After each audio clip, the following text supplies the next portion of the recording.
बहुत समय पहले की बात है। एक राजा था और उसके 3 बेटे थे।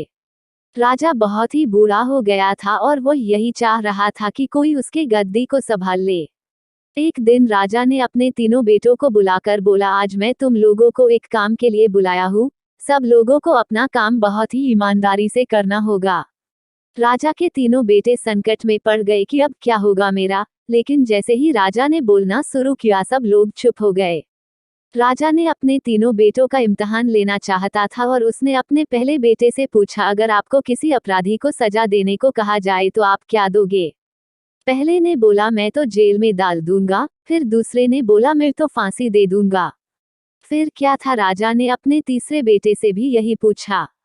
तीसरा बेटा बहुत ही चालाक था और बोला, पिताजी मैं आपको कुछ बताने से पहले एक कहानी सुनाना चाहता हूँ। राजा ने कहा, तो आप शुरू हो जाओ। तीसरे लड़के ने बोला, एक बहुत ही अमीर राजा था और उसने एक तोता पाल रखा था और वह तोता से बहुत प्यार करता था। एक पल भी उसके बिना जी नहीं पाता था। एक दिन की बात है, तोता बहुत ही जिद करने लगा और बोला, मैं अपनी माँ से मिलना चाहता हूँ। तोते की इस बात को बार बार सुनकर राजा ने उसको जाने के लिए बोला और साथ में यह भी बोला, सिर्फ 1 सप्ताह में वह लौटकर वापस आ जाए तभी। तोता बहुत ही खुश हुआ और बोला, राजा आप बहुत ही अच्छे हैं, मैं जल्दी से वापस आ जाऊंगा। तोता अपनी माँ के पास पहुंच गया और बोला, माँ राजा जी बहुत ही अच्छे हैं, मैं उनका यह एहसान कभी भी नहीं भूलूंगा। जब तोते को वापस आने का समय हुआ तो उसने सोचा, क्यों ना राजा जी के लिए कुछ तोहफा लेकर जाओ। वह जंगल में एक ऐसा आम का पेड़ था जिसको खाकर कोई भी इंसान जवान और अमर हो जाता था। उसने सोचा, क्यों न मैं राजा जी के लिए यही लेकर जाऊं। तोता जब वह फल लेकर लौट रहा था तब रास्ते में काफी रात हो गई और वह फल को नीचे रखकर सो गया तो एक सांप ने उस आम को खा लिया और वह आम जहरीला हो गया। तोता जब सुबह सोकर उठा तो आम को लेकर राजा के पास गया और बोला, महाराज मैं आपके लिए एक ऐसा फल लाया हूँ जिसको खाकर आप जवान और अमर हो जाएंगे।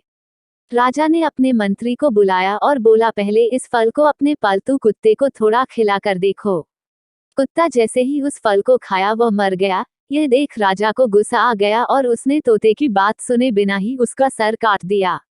राजा ने उस फल को बाहर कवा दिया। समय बीतता गया और एक दिन उस फल से एक पेड़ तैयार हो गया।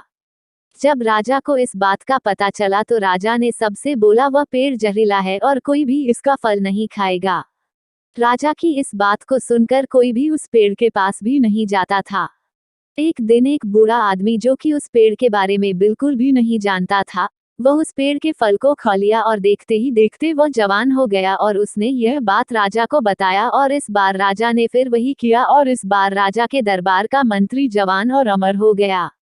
अब क्या था, राजा अपने तोते को याद करके रोने लगा और उसको बहुत ही अफसोस होने लगा। शहर के लोगों की सच्चाई जो आपकी आंख खोल देगी। यह कहानी सुनकर राजा ने कहा, फिर तुम क्या करोगे? फिर छोटे बेटे ने बोला, पहले मैं उसका गुनाह देखूंगा और उसके बाद सजा के बारे में सोचूंगा। अपने बेटे की इस बात को सुनकर राजा ने उसको ही अपने राज्य का राजा बना दिया। इस कहानी से हम लोगों को यही सीख मिलता है कि कोई भी निर्णय सोच समझ कर लेना चाहिए। आपको हमारी यह स्टोरी कैसी लगी कमेंट करके जरूर बताना। अगर आपने अभी तक हमारे चैनल को सब्सक्राइब नहीं किया तो ऐसी अच्छी कहानी सुनने के लिए हमारे चैनल को सब्सक्राइब करना, वीडियो को लाइक करना और मुझे सपोर्ट करना।